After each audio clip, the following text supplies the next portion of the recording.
भाजीपाला कॅरेटच्या आड लपवून वन्यजीव प्राणी व पक्ष्यांची तस्करी करणाऱ्या टोळीचा नंदुरबार स्थानिक गुन्हे शाखेने पर्दाफाश करत 3 आरोपींना अटक केली आहे। या कारवाईत सुमारे 23,40,000 रुपयांचा मुद्देमाल जप्त करण्यात आला आहे। स्थानिक गुन्हे शाखेचे पोलीस निरीक्षक हेमंत पाटील यांना गुप्त माहिती मिळाली होती की मालेगावहून गुजरात राज्यात धुळे-सुरत महामार्गावरून एका लाल रंगाच्या MH41 AU 2352 क्रमांकाच्या वाहनातून प्रतिबंधित वन्यजीवांची वाहतूक केली जाणार आहे। ही माहिती मिळताच जिल्हा पोलीस अधीक्षक श्रवण दत्त यांच्या मार्गदर्शनाखाली पथकाने विसरवाडी हद्दीत सापळा रचला।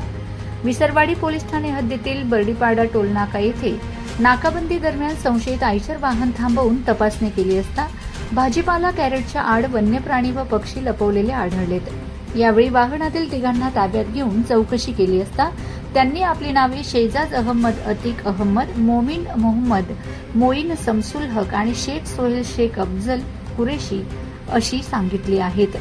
चौकशीत आरोपींनी मालेगाव येथील काही व्यक्तींनी त्यांना हे वन्यजीव गुजरातमधील वडोदरा येथे पोहोचवण्यासाठी दिल्याची कबुली दिली। या कारवाईत 5 कोल्हे, 99 अलेक्झांड्रियन जातीचे पोपट आणि 190 तीतर पक्षी जप्त करण्यात आले।